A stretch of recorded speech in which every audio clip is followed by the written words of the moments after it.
Today's last video for you viewers, some news stories. Firstly, Amhara news sources are sharing a statement of an Eritrean minister. The statement is about Eritrea Amhara alliance. Several important points are mentioned in this statement. Secondly, viewers, tensions are rising on Oromia Amhara border in at least two zones. Some mobilization of Oromia regional forces is being seen. And in areas on Amhara side of the border, mobilization of Amhara forces and Amhara Fano militia is also being seen. And lastly, we have a video clip for you from UK Parliament where Tigray came under discussion. So a member of Parliament raised question about the ongoing crisis in Tigray. We have a video clip for you. Let's start with a statement of an Eritrean minister, which is being shared by some Amhara news sources. Name of the minister is Sabbath Ephraim. He is an Eritrean minister of energy and mines, a former defense minister of Eritrea as well. Not officially shared by the minister himself, but it is being shared by Amhara news sources. Statement is very important. Four main points are mentioned in the statement. The statement says that before 2018, before PM Abiy came to office, there were disagreements, there were misunderstandings between the people of the Amhara region and Eritrea. But after PM Abiy took office, the misunderstandings were removed. And Eritrean government and Amhara government decided to collaborate to bring about peace in this region. Secondly, the statement says that Amharic language is being taught in Eritrean schools. It happened after reconciliation, you can say, between Eritrean government and Amharian government. Is Amharic language being taught in some schools, some educational institutions in Eritrea? If it's happening, when did it start? Thirdly, the statement says that Eritrea has decided to share its military skill, its knowledge with Amhara security forces. And Amhara security forces are being trained by Eritrean army. And very important fourth point is that statement lastly says that Eritrean government is helping Amhara regional government, Ethiopian government against some anti-peace forces which are trying to carry out some activities on Sudan-Ethiopia border. We reported in some previous videos about TDF's attacks, TDF's attempts to enter Humra, Volkai, Sagade from Sudan side of Sudan-Ethiopia border. Clashes erupted near Dima, Lugdi, near Paraka, between Ethiopian government forces and Tigray fighters. And Eritrean forces were reportedly backing Amhara regional forces, Ethiopian government forces. There has been deployment of Eritrean forces in western Tigray, Humra, Volkai, Sagade for months. Since the start of Tigray conflict, we have shared pictures, videos in several previous videos. So it's not something new. Eritrean government minister, if this statement is true as is being claimed by Amhara news sources, Eritrean government is openly acknowledging its military cooperation, security cooperation with Amhara regional government.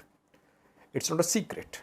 We have seen Eritrean instructors, trainers training Amhara regional forces. I think I shared a video clip as well a few months ago showing Eritrean instructors training Amhara security forces. Eritrea trains security forces from other countries as well. Somalia's recruits were reportedly under training in Eritrea. So even it's not something which people should object to. Yes, Eritrea can train Amhara security forces, and Amhara security forces, Ethiopian government forces, they can undergo trainings in Eritrea. Nothing wrong with that. But last point is very important. Last point is that Eritrea is supporting Ethiopian government forces, especially Amhara regional forces, on Sudan-Ethiopia border.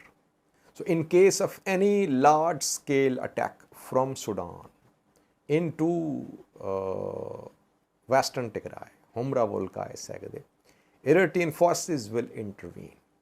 They have intervened in the past. I think in several videos I spoke about that. Even when there were border tensions between Ethiopia and Sudan, even then there was deployment of Eritrean forces close to Abdul Rafi town on Ethiopia side of Sudan-Ethiopia border. And if you remember back then, Sudanese military officials, they spoke about that.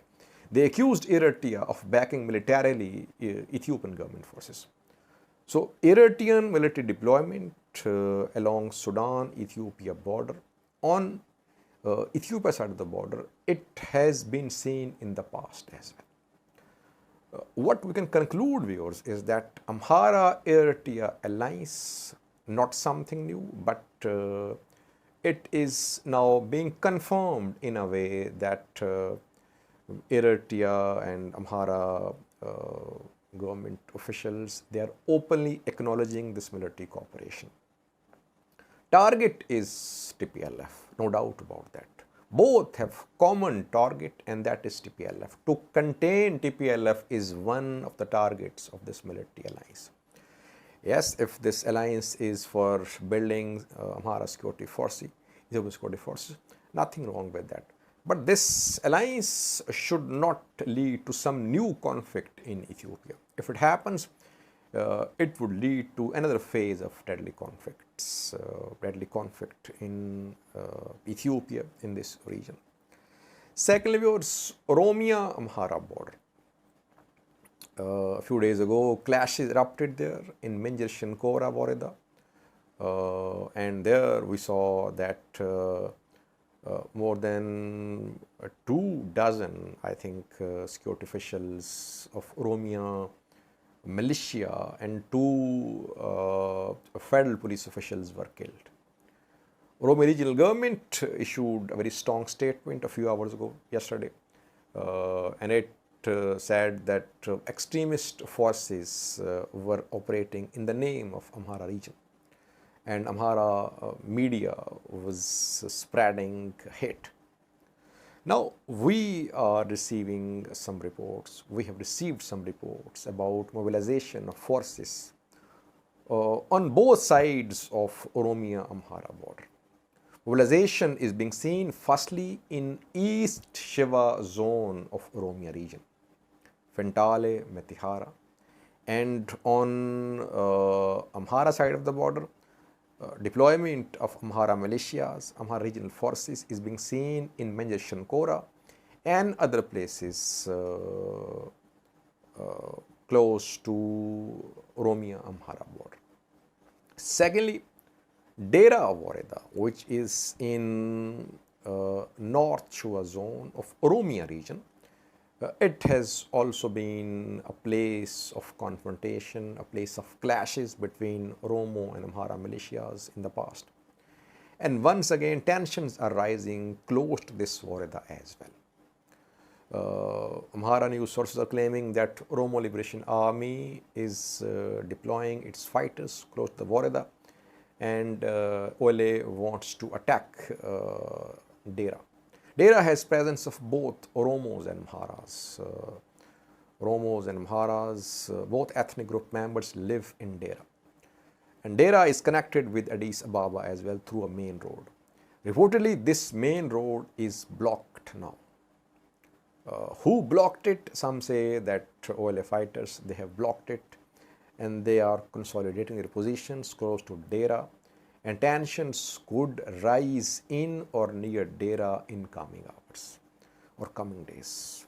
Better sense must prevail, because in these border clashes, civilians suffer the most. They are killed, their houses are burnt, they are displaced.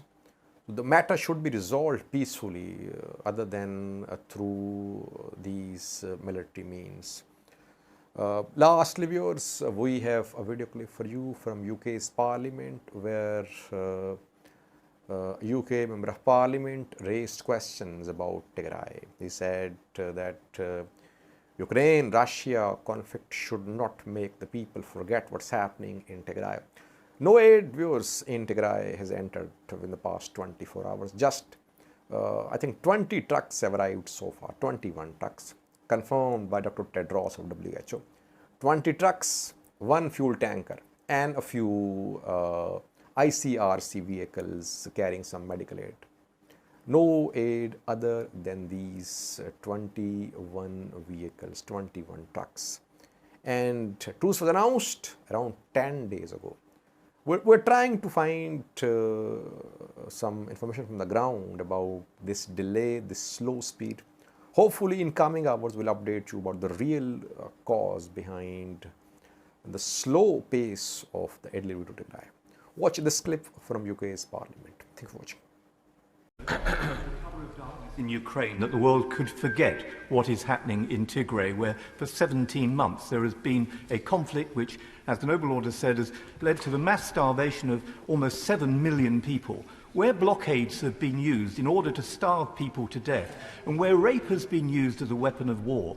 Doesn't the Noble Lord agree that these are war crimes, and that within his own department we should be collecting the evidence, and will he give an assurance that we will bring to justice those who are responsible for these heinous crimes?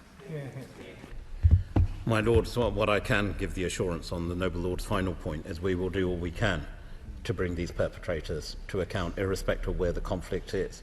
And Tigray is no exception. We have been in the region working with key partners, including specific experts, for example, on gathering information directly from survivors of sexual violence to ensure we can start building the evidence base. And as the Noble Lord is aware, in Ukraine we're working very closely with the ICC, but I can give the more general assurance that notwithstanding Ukraine, we are not taking our eyes off the ball. We welcome the recent inroads and indeed the truce called in Yemen, and as the Noble Lord knows, we ourselves have stood firm in our contribution to the people of Afghanistan through, again, endorsing £260 million in the next financial year in support for the people of Afghanistan.